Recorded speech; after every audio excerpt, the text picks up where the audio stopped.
Hey, Chandler Crouch here. A lot of people lately have been asking me if protesting their property tax value can hurt you in any way. The short answer is no. Now, some people think that protesting your property tax value could actually affect the real marketable value of your home, and it just couldn't be further from the truth. So your house is actually worth what a buyer's willing to pay for it. That's what your house is worth. What you could sell it for, that's what it's worth. That establishes the value. Anytime an appraiser comes up with their opinion of the value of your home, or the appraisal district, or a realtor, or Zillow, or anybody like that, anytime anybody else comes up with what they think your home is worth, all we are trying to do is theorize about what a buyer might pay for the house. The way we theorize, our methodology for coming up with that opinion, is through a process called the sales comparison approach. And all that entails is the professional, or the algorithm if you're Zillow, or the algorithm if you're the appraisal district.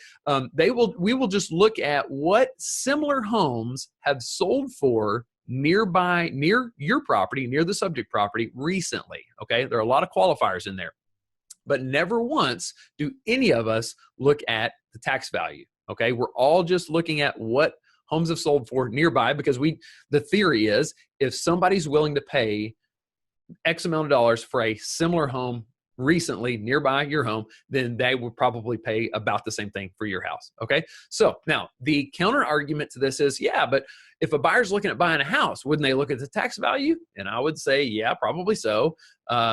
They'd probably also look at Zillow, and they'd probably also have a realtor with them. Okay. So over 90% of buyers have a realtor, and the ones that don't have a realtor, most of them are buying new construction. Okay. So the same ball game doesn't really apply.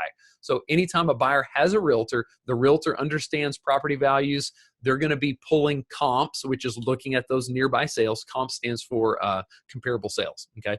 So they're going to be looking at that market data, coming up with their opinion of value, and providing that to the buyer. Everybody knows that the tax value is off. And I can say that with certainty because the tax value, like right now, is in the middle of protest season. Our protest filings are due May 15th, but that protest may not be completely resolved until July. Okay. Now, the value that we're protesting is what they think the value of the property was way back on January 1st of that year.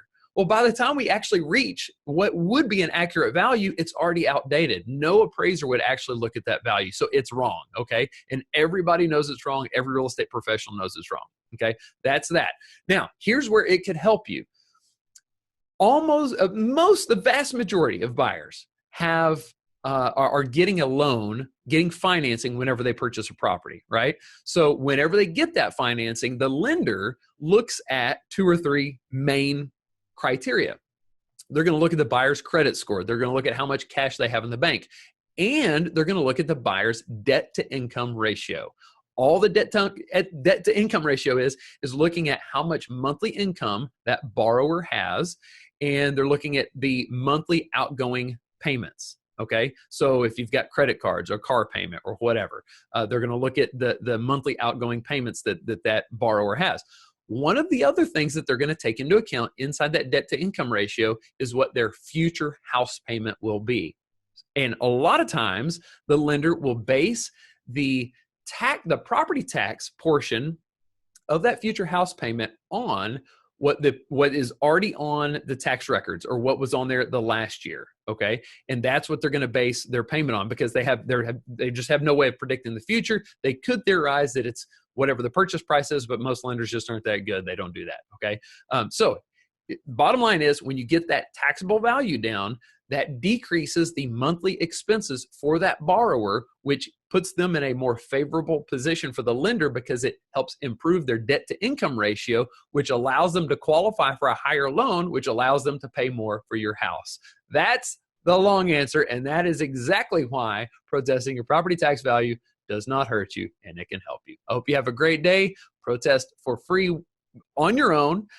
Google, find our tutorial videos, or you're more than welcome to go to free property Oh my, freetaxprotest.com. Sorry, it's a new domain name. I just got it. So we've been doing this for the past several years, but I just came up with a more simple domain name that's easy to remember, ironically. Hey, y'all have a great day. Thank you very much. Reach out if you have any questions. Have a great day.